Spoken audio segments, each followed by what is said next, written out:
Chapter 18 समुद्र से बाहर।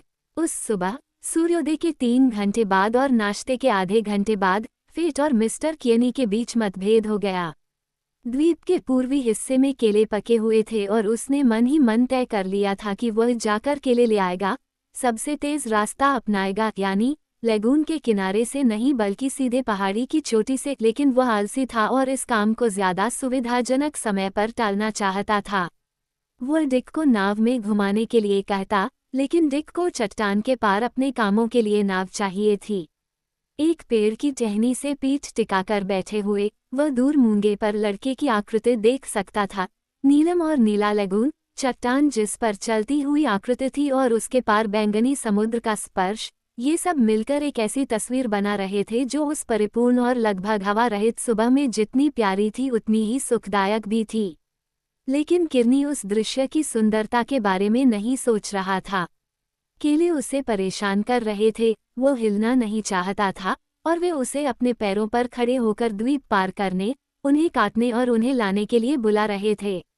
10 साल के द्वीप जीवन ने किरनी को लगभग उतना ही बदल दिया था जितना डिक को। पहले 3 सालों में हमेशा जहाज की तलाश में रहने वाला, वह आज द्वीप नहीं छोड़ता जब तक कि उसे डेरिक के साथ नहीं ले जाया जाता। वह जीवन में बड़ा हो गया था, आलसी और मोटा और बूढ़ा हो गया था और नैतिक। समुद्र तट पर घूमने वाला एक असाधारण प्रकार का व्यक्ति। बच्चा और द्वीप, सूरज और जीवन का सहज तरीका, सभी ने उस पर इस काम में साजिश रची थी।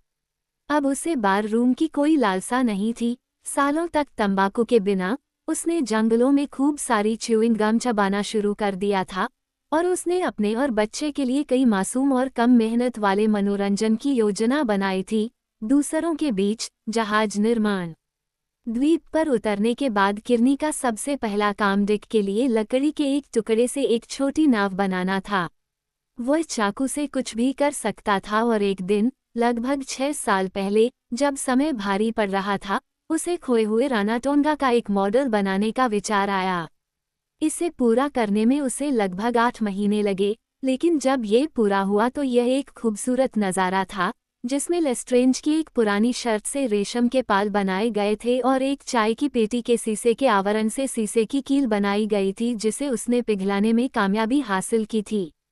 उन्होंने इसे अपने कब्जे में ले लिया और इसे रीफ पूल पर चलाया जहां नॉटिलस का बेड़ा कभी तैरता था, और अगले दिन उसने दूसरे पर काम करना शुरू कर दिया, इस बार एक फ्रिगेट। 4 जहाज़ों ने मिलकर किरनी डिक के स्टॉक को छोड़ दिया था और इस बीच 3 असली जहाज द्वीप पर पहुंच चुके थे, 2 वेला और एक सैंडलवुड स्कूना। किरनी ने वेला को सावधानी से बचा लिया था। सैंडलवुड स्कूना तूफान की चपेट में आ गया था।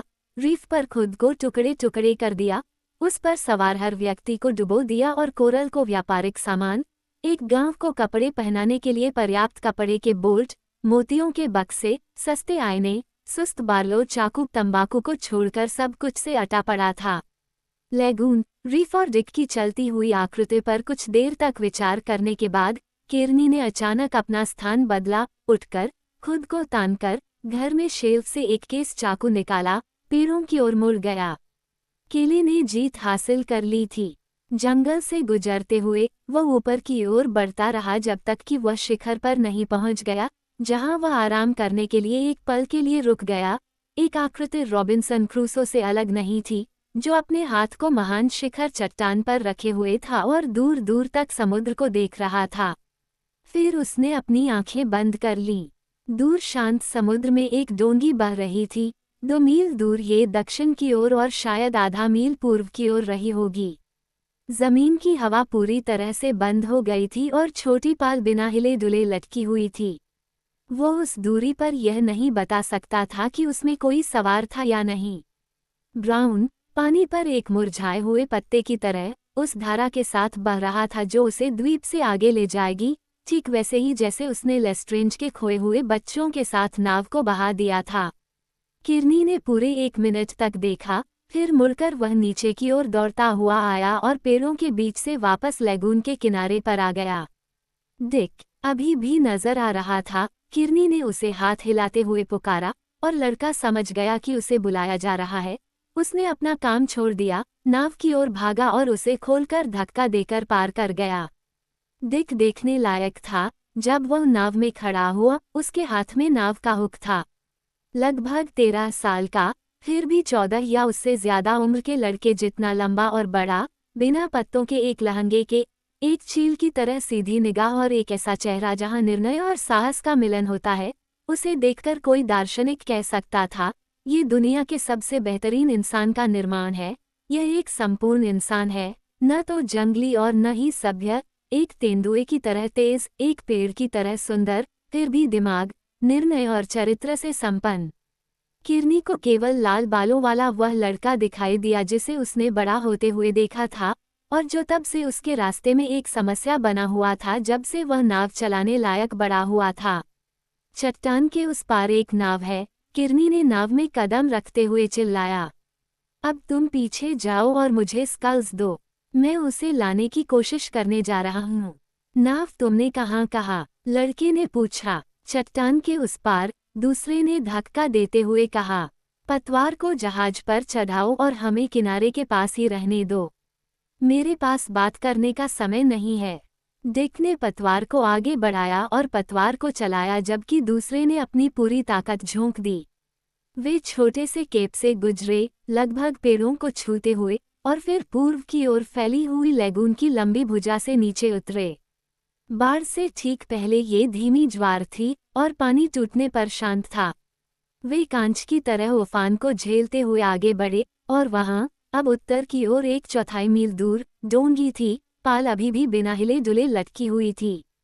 डिक चिल्लाया, उसमें कुछ तो है। किरनी ने अपने कंधे पर नजर डाली और उस लड़की की आकृति देखी, जिसने अपने एक चप्पू से नाव को तोड़ने की कोशिश की थी और असफल रही थी। वह खड़ी थी, मस्तूल को पकड़े हुए और उनकी ओर देख रही थी, एक नया चांद जैसा सुंदर रूप, ड्रेकेना के पत्तों की कमरबंद के अलावा नग्न और अपने खाली हाथ से अपनी आंखों को सूरज से बचा रही थी। जैसे जैसे वे करीब आते गए, उसकी आवाज पानी में घंटी की तरह साफ होकर किसी अज्ञात भाषा में उनका अभिवादन करती हुई आई। यह एक लड़की है, किरनी चिल्लाया। लड़की क्या होती है? डिक ने पूछा। इस नई खोज से वह इतना उत्साहित था कि वह स्टीयरिंग भूल गया था। यह एक मादा है, अपनी स्टीयरिंग का ध्यान रखें, आप स्टारबोर्ड से 1 मील दूर हैं, वहाँ, इसे रहने दें और मैं खुद को संभाल लूंगा। जैसे ही वे पास आए, लड़की ने आगे की ओर दौड़कर लंगर की रस्सी पकड़ ली। यह अपने बंधन से काफी दूर निकल चुकी थी और इसमें से कुछ 4 फैदम बची हुई थी। वह इसे अपने हाथ में लपेटे हुए खड़ी थी और जैसे ही नाव पास आई, उसने कुंडल को सीधा और सुनिश्चित तरीके से उनकी ओर उड़ा दिया। फिर, जैसे ही किरनी ने इसे पकड़ लिया, वह पीछे की ओर भागी और स्टीयरिंग पैडल को पकड़ लिया। नाविक के सवालों के जवाब में उसी अजीब घंटी जैसी आवाज में चिल्लाई, लेकिन हिब्रू जैसी भाषा में जो उसके उद्धारकर्ताओं के लिए अस्पष्ट थी। कनका, किरनी ने कहा, लेकिन वो अपना काम जानती है। डिक, उस नाव के हुक को नीचे छोड़ दो, हम उस पर सवार नहीं होने वाले। हम उसे खींचकर अंदर ले जाएंगे, रस्सी पकड़ लो। उसने नाव के स्कल्स को अंदर ले आया, रस्सी के सिरे को आफ्टरत्रात से बांध दिया, और फिर डोंगी के सिर को घुमाने का काम शुरू कर दिया। हालांकि डिक ने किरनी से पूछा था कि लड़की क्या होती है, लेकिन वह शब्द के बारे में पूछ रहा था, वस्तु के बारे में नहीं। एक लड़के की बेवकूफ़ी भरी पुरानी कहानी जिसने पहली बार मेले में लड़कियों को देखा, उसे बताया गया कि वे बत्तखें हैं, और फिर उसने बत्तख की इच्छा व्यक्त की। मनोविज्ञान में इसका कोई आधार नहीं है। जीवन उससे कहीं अधिक चतुर है। डिक ने कटफा में अपने जैसा ही एक युवा प्राणी देखा। लड़कियों के बारे में सब कुछ जानने वाले लोगों की 1000 पीढ़ियों की संतान होने के कारण उसके अवचेतन मन ने बिना किसी सवाल के कटफा की संरचनात्मक भिन्नताओं को स्वीकार कर लिया। वो उसके लिए डोंगी से कहीं कम अजीब थी। उसके पूर्वजों ने कभी दक्षिण सागर की डोंगी नहीं देखी थी। यह अजीब, जंगली, मच्छर जैसी संरचना, नारियल के सेनेट के बंधन और चटाईपाल के साथ, लड़के को उसके रहने वाले से कहीं अधिक आकर्षित करती थी। उसके लिए, वास्तव में, ये कुछ भी सांसारिक नहीं था, केवल आउटरिगर एक रहस्य था और पूरी चीज एक खुशी थी, एक खुशी जो बेचैनी के साथ सुखद रूप से रंगी हुई थी, क्योंकि बिल्कुल नया मनुष्य या जानवर की आत्मा को परेशान करता है। नाव चलाते समय किरनी ने देखा कि लड़की खाने के लिए कुछ चबा रही थी और एक बार उसने उसे झुकते हुए और पीने के लिए नारियल उठाकर अपने मुंह में डालते हुए देखा। एक तथ्य जिसने उसके मन को शांत किया, इस विचार से परेशान था कि वह भूख से मर रही होगी। ज्वार बढ़ने लगा था। यह उन्हें दरार से बहा ले गया और जैसे ही नाव लैगून की दाहिनी भुजा पर मुड़ी, रस्सी कभी कसी हुई, कभी पानी से टकरा रही थी। अब लड़की को आश्चर्यचकित होने की बारी थी। चट्टान के बाहर से ऊंचे पेड़ उसकी आंखों को राक्षसी लग रहे थे, जो केवल अटॉल के सपाट घेरे की आदी थी। लेकिन यहाँ चट्टान के अंदर पत्तियों की सघनता, अज्ञात पौधे, अज्ञात गंध, स्वर्ग तक फैले पेड़ों ने उसे लगभग भयभीत कर दिया। हालांकि वह बहादुर थी, एकमात्र परिचित और आरामदायक चीज चट्टान और उसकी आवाज थी, लेकिन वे पेड़ अपने सैकड़ों और हजारों की संख्या में एक दूसरे के कंधों पर चढ़ रहे थे। अपने चप्पू से नाव चलाते हुए उसने डोंगी को नाव की सीध में रखा। जब वे नाव को मोड़ रहे थे तो जंगली नारियल उसे लगभग छू रहा था। फिर जब वे किनारे पर आए तो वह उछलकर खड़ी हो गई। अपनी दोनों बाहें एक दूसरे के कंधे पर रखकर वह देखती रही जबकि अन्य नावों को किनारे पर उतारा गया और किरनी ने नावों को बांध दिया। तो फिर कनक लड़की, मिस्टर किरनी ने कहा जब वह इस काम से उठकर उसके पास आया। उसके पीछे लड़का भी सावधानी से आया। तुम्हारा नाम क्या है? जिम, उसने अपने सीने पर अंगूठे से इशारा किया। मैं जिम हूँ। जिम, तुम्हारा क्या नाम है? ए। वह तुरंत समझ गई। किटफा, उत्तर आया। फिर लहरदार धारा की तरह तेज, ते टाटागा करोलिन पो उली एगो टोइमोआना कटाफा। कोई फायदा नहीं है, मिस्टर किरनी ने जवाब दिया। इसमें एक लौंग का टुकड़ा बांध दो और हम तुम्हें जिमी कहेंगे। कुछ खाना चाहिए। भगवान मेरी आत्मा को शांति दे, उससे बात करने का क्या फायदा। यहाँ तुम, डिक, आओ और आग जलाओ। चलो, कनक लड़की, उसने उसके कंधे पर थपथपाया। ऐसा करने के लिए मजबूर किया गया, लेकिन उसके हाथ ने खाली हवा के अलावा कुछ भी नहीं छुआ। ठीक है, मैं अभिशप्त हूँ, किरनी ने कहा। उसे अपने जीवन का सबसे बड़ा झटका लगा था। ये तथ्य नहीं था कि वह उससे बच निकली थी, बल्कि यह कि वह किस तरह से बच निकली थी। उसका हाथ कंधे से छूट गया था, उसे दूर ले गया था। ऐसा प्रतीत होता है जैसे हवा पर्दे को हिला देती है। फिर भी वह मुश्किल से हिली थी और उसका चेहरा और रवैया बिल्कुल भी नहीं बदला था। वह बिल्कुल भी नहीं जानती थी कि क्या हुआ था, और जिस आदमी ने कभी किसी तमिनानाइट को छूने की कोशिश की है, वह श्री किरनी की भावना को अच्छी तरह से समझ सकता है। जब वह आग जलाने के लिए मुड़ा, उसके पीछे डिक भी था। किटफा करीब आ गई। फिर एक निश्चित दूरी पर वह नीचे बैठ गई और उन्हें काम करते हुए देखने लगी। उसे इंसानों या भूतों से कोई डर नहीं था। इंसान और भूत किटफा के लिए समान रूप से दूर की चीजें थीं, जिन्हें न तो कोई छू सकता था और न ही कोई छू सकता था। ले हुआन से संक्रमित और जंगली कल्पनाओं से भरी हुई, या शायद मानसिक शक्तियों से संपन्न, उसने कैरोलिन की धूप में चलने वाले ऐसे लोगों को देखा था जो कोई पदचिह्न नहीं छोड़ते। ब्रेक से 8 या 9 मील की दूरी पर एक रेतीली खाड़ी थी और यहाँ लेमिनाई के दूसरे बेटे ताउरी के साथ उसने उन्हें भटके हुए और भ्रमित लोगों की तरह चलते हुए देखा था। उसने उन पर पत्थर फेंके थे। ताउरी हैरान थी और कुछ नहीं देख पा रही थी। रात में अगर आपके पास स्पेनिश लड़की की आंखें होती तो आप चांद के अंधेरे में और एक निश्चित समय पर एक आदमी को पाब्लो पोयरेस के पुराने लंगर से तारों की रोशनी में तैरते हुए ब्रेक की ओर जाते हुए देख सकते थे। तारों की रोशनी में एक निशान छोड़ते हुए, हमेशा एक ही समय पर और हमेशा एक ही दिशा में, और कभी कभी इन रातों में पश्चिम की ओर जाने वाली चट्टान पर आग लग जाती थी, जिसे किसी आदमी के हाथ से नहीं जलाया जाता था, क्योंकि वहां कोई आदमी नहीं था। लेकिन पाम ट्री को उसकी नज़र में ऐसी किसी भी चीज से मुक्ति मिली हुई थी। मलबे द्वारा दिए गए उपहारों में स्वीडिश माचिस के 3 या 4 टिन के डिब्बे थे, जो सालों तक चल सकते थे। किरनी ने टिंडर बॉक्स को फेंक दिया था और वह माचिस की डिब्बी से आग जला रहा था। ये तथ्य कटफा के लिए बोनट से ज्यादा दिलचस्प था, क्योंकि वह बैठी हुई थी और उसकी हर हरकत पर नजर रख रही थी। फिर जब भोजन तैयार हो गया और डिक ने रतालू के खेत के पीछे स्थित छोटे से झरने से थोड़ा पानी ले आया, तो किरनी ने कनका लड़की को अपनी कुर्सी खींचने के लिए बुलाया।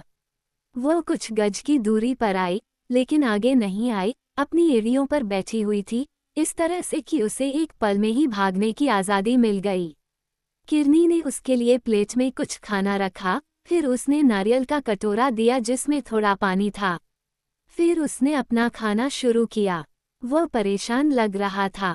वह ठीक नहीं है, मिस्टर केनी ने कहा, मानो वह अपने आप से बात कर रहे हों। क्या ठीक नहीं है, जिम? लड़के ने पूछा, उसकी उंगलियों में एक मछली थी। वह ठीक क्यों नहीं है, जिम? क्या बात है कि वह बोल नहीं सकती? उसने किरनी को केवल उन्हीं चीज़ों को वह कहते सुना था जो वे जहाज बनाते थे। कटाफा ने किसी तरह अपने मन में उन मनमोहक जहाज़ों की झलक ले ली थी। वो एक वह थी। डोंगी ने मदद की, वह उसकी थी।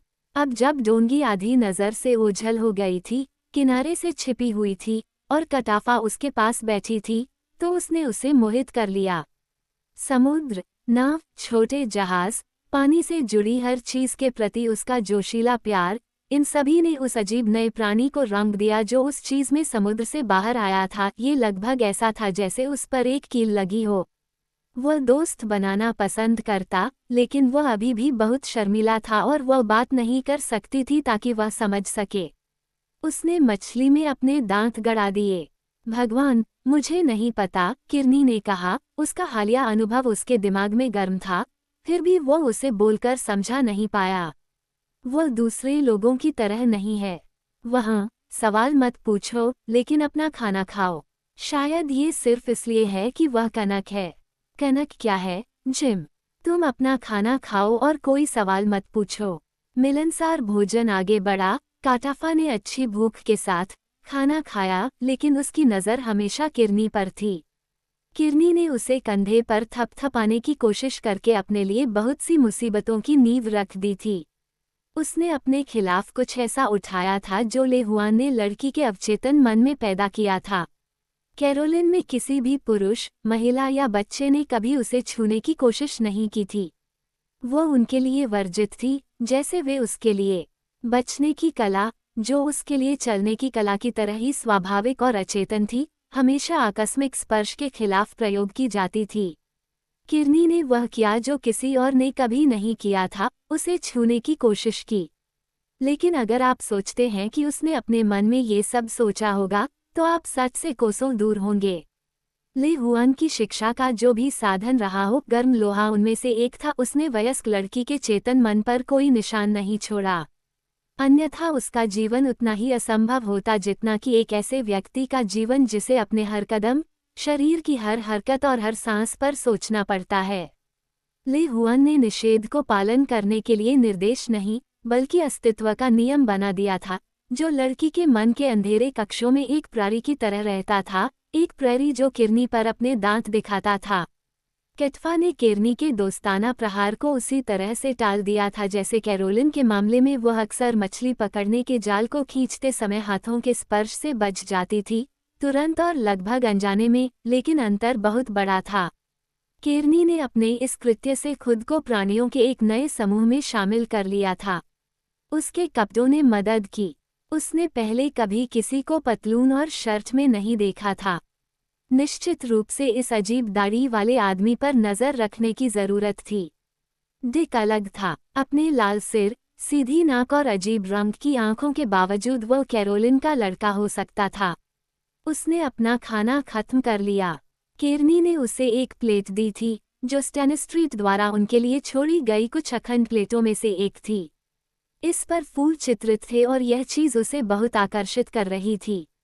यह उसे एक नए प्रकार का खोल लगा, और जब नाविक उठा, तृप्त और उनिंदा, और पेड़ों के बीच एक आरामदायक जगह पर अपनी झपकी के लिए चला गया, डिक, जिसे उन चीज़ों को साफ करने और अगर वह नावों के साथ हस्तक्षेप करने की कोशिश करती है तो उसे फ़ोन करने के निर्देश मिले थे, ने देखा कि काटाफा चुपके से प्लेट से एक फूल को खरोंचने की कोशिश कर रही थी। वे रंगे हुए हैं, डिक ने अचानक अपनी शर्म खोते हुए कहा। आप उन चीज़ों को हटा नहीं सकते। अपनी आवाज़ पाकर उसे हिम्मत मिली और वह अपने पैरों पर खड़ा होकर घर की ओर भागा। 1 मिनट में एक जहाज़ एक फ्रिगेट लेकर वापस आ गया। किरनी ने हर एक के खड़े होने के लिए जगह बनाई थी, और उसने फ्रिगेट, बाकी सब कुछ लेकर उसे उसके पास जमीन पर रख दिया। तुम्हारे जैसा नहीं है, डिक ने कहा, उसके बगल में लेटते हुए और छोटे स्पर्श को संभालते हुए ताकि वह देख सके कि वे कैसे झूलते हैं। यह एक फ्रिगेट है। लड़की जहाज़ों की भाषा में अपील की गई और उसके एड़ियों पर बैठी हुई छोटे जहाज को दिलचस्पी से देख रही थी। कैरोलिन लेगून में ब्रेक से 2 मील दूर और 10 फैदम पानी में एक डूबे हुए जहाज का पतवार पड़ा था जिसे कंकास ने जला दिया था। उसने एक चट्टान पर बहकर खुद में एक छेद कर लिया था और लपटों ने मस्तूलों को नीचे लाने से पहले ही उसे डुबो दिया, और वहां वह एक समतल कील पर पड़ी थी। क्रिस्टल पानी में साफ दिखाई दे रही थी और मछलियां उसके स्टर्न पोस्ट के चारों ओर खेल रही थीं। कैरोलिन के लड़के उसे पापलगी की बड़ी डोंगी कहते थे। कैटफा को उसके इतिहास या खुद से उसके संबंध के बारे में कुछ भी पता नहीं था, लेकिन उसका आकार फ्रिगेट के आकार जैसा ही था, केवल मस्तूलों की कमी थी। देखो, डिक ने कहा, ये दिखाते हुए कि यार्ड कैसे घुमाए गए थे। वह चौकोर पाल वाली है, मिज़ेन को छोड़कर आपकी नाव भी वैसे ही है। आप उन्हें रीफ कर सकते हैं, केवल वहाँ कोई रीफ पॉइंट नहीं है, वो बहुत छोटी है, जिम कहता है। ये पतवार और टिलर है। आपके पास कोई पतवार नहीं है। उसने उसकी ओर देखा, उसके चेहरे और उसमें दिलचस्पी से वह समझती हुई लग रही थी। वह आगे झुकी और अपनी उंगली की नोक से छोटे टिलर को हिलाया। एक पहिया किरनी की कला से परे था और सर क्लाउडेस्ली शॉवेल के जहाज़ों के स्टीयरिंग गियर को ही पर्याप्त होना पड़ा। फिर वह आगे की ओर झुकी और छोटे मुख्य टॉपसेल पर जोर से फूंका, जिससे यार्ड चारों ओर घूम गया। मातगी, वह चिल्लाई, ओह ये मोराई मातगी। यही तरीका है। डिक चिल्लाया, उसे इतना योग्य पाकर प्रसन्न हुआ और ऐसे बात कर रहा था जैसे वह हर शब्द को समझने में सक्षम हो। और जब आप हवा के करीब नौकायन कर रहे होते हैं तो आप इसे उसी तरफ खींचते हैं। वह चौकोर रिग, 1 मिनट रुको। वह घर की ओर भागा और स्कूनर लेकर वापस आया तथा उसे उसके सामने फेंक दिया। यह आगे और पीछे है। कैटफा ने रानाटोंगा के मॉडल को देखा, अपना सिर थोड़ा सा एक तरफ झुकाकर वह उसे निहार रही थी। डिक उसे देख रहा था, प्रसन्न था। कई वयस्क अंग्रेज व्यक्ति जो बात करने में सक्षम हैं, इस काम में असफल हो जाते या इन महत्वपूर्ण चीज़ों की सराहना करने में चूक जाते, लेकिन कैटफा एक कुशल व्यक्ति थी, ऐसा ही लगता था। वैसे भी, और डिक, जो अब उसके साथ पुराना दोस्त था और स्वतंत्र और सहज था जैसे कि वह केरनी थी, ने गैफ को ऊपर उठाने में गले और चोटी के हेलियार्ड की क्रिया, बूम को सहारा देने में टॉपिंग लिफ्ट और हेड कैनवास को कैसे सेट किया जाता है, का प्रदर्शन करना शुरू किया। फिर अचानक कर्तव्य को याद करते हुए वह जहाज़ों के साथ घर वापस भागा और भोजन और 3 प्लेटों के अवशेषों को हटाने के लिए काम करना शुरू कर दिया। उसने प्लेटें नहीं धोईं, वह कैटफा के साथ फिर से व्यस्त होने के लिए बहुत उत्सुक था। वह अचानक ही उसके जीवन की पहली बड़ी घटना बन गई थी। न तो वह उससे सामान्य भाषा में बात कर सकती थी और न ही वह उससे, लेकिन वह युवा थी। यद्यपि वह किरनी के साथ 10 साल रह चुका था और किरनी ने उसे बात करना भी सिखा दिया था, फिर भी नाविक कभी उसके इतने करीब नहीं आया था जितना कि उसकी ही उम्र का ये प्राणी, जो अचानक पर्दा उठते ही प्रकट हो गया था। जिस क्षण किरनी ने अपना कदम वापस खींचा, जादू ने काम करना शुरू कर दिया। डिक को उन कीमती जहाज़ों को किसी वयस्क व्यक्ति को दिखाने में कई सप्ताह लग सकते थे। जब वह नई ऊर्जा और रुचि से भरा हुआ इधर उधर भाग रहा था, तब कैटफा, जो अपने पैरों पर खड़ी हो गई थी, उसे देख रही थी। लड़के की तरह ही लापरवाह और गैरजिम्मेदार, उसके और उसके बीच अभी भी एक खाई थी जिसे युवा भी पार नहीं कर सकते थे, वो खाई जो उसके और कैरोलिन के बच्चों के बीच थी, जिनके साथ फिर भी वह खेली थी, लेकिन एक व्यक्ति की तरह छाया के साथ खेल सकता है। फिर भी युवा उस खाई को देख सकता था जिसके ऊपर सब कुछ के बावजूद छोटे जहाज रवाना हुए थे। इन चीजों ने उसे मोहित कर लिया था। वह घर में उनमें से और भी देख सकती थी, खिलौनों की तरह आकर्षक, फिर भी बुत की तरह रहस्यमय। शायद डिक और किरनी के देवताओं से कुछ लेना देना हो। डिक को इस बारे में कुछ भी पता नहीं था। काम पूरा करके वह घर की ओर फिर से भागा, लेकिन इस बार उसके हाथ में कोई जहाज नहीं था, बल्कि 3 फीट लंबी एक छड़ी और तिया की लकड़ी से बनी एक गेंद थी।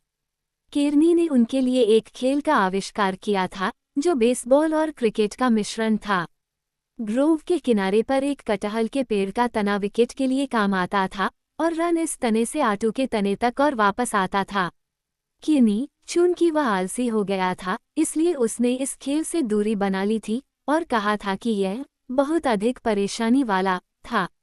पकड़ो! डिक ने चिल्लाते हुए गेंद को काटाफा की ओर फेंका। उसने गेंद पकड़ी और उसने अपने हाथ आगे बढ़ाए और उसने गेंद को जोर से, तेजी से और सुनिश्चितता से वापस फेंका। वो एक पत्थर को 100 गज दूर फेंक सकती थी और उसे एक आदमी की तरफ फेंक सकती थी। उसने उसे छड़ी दिखाई और गेंद वापस उसकी ओर फेंकते हुए पेड़ के पास गया, उसकी ओर इशारा किया और फिर छड़ी के साथ गेंद को बचाने के लिए तैयार खड़ा हो गया। वह तुरंत समझ गई। जब केर्नी दोपहर के विश्राम से बाहर आया तो उसने देखा कि डिक थका हुआ घर के पास बैठा है और लड़की लैगून के किनारे पानी में अपने पैर डुबो रही है। ऐसा लग रहा था मानो वे झगड़ रहे हों, लेकिन ऐसा बिल्कुल नहीं था। डिक को एक बार मिजाज का दौरा पड़ा था, जैसा कि अक्सर उत्तेजना या कठोर परिश्रम के बाद होता है। वो अभी कुछ समय पहले वाले डिक से अलग प्राणी था और जब भी उसे ये दौरे पड़ते थे, तो हमेशा एक जैसा ही होता था। वो किसी दूसरी दुनिया में चला गया लगता था और अकेले बैठना पसंद करता था। अगर कभी किसी बच्चे में माँ की छवि बाहर आती है, तो इन मूड के दौरान डिक में खोई हुई एमिलिन बाहर आ जाती है। ऐसा लगभग लग रहा था जैसे उसने अपना लिंग बदल लिया हो। तुम छड़ी के साथ क्या कर रहे थे? केर्नी ने पूछा। खेल रहा हूँ, डिक ने अपने स्वप्न से जागते हुए कहा।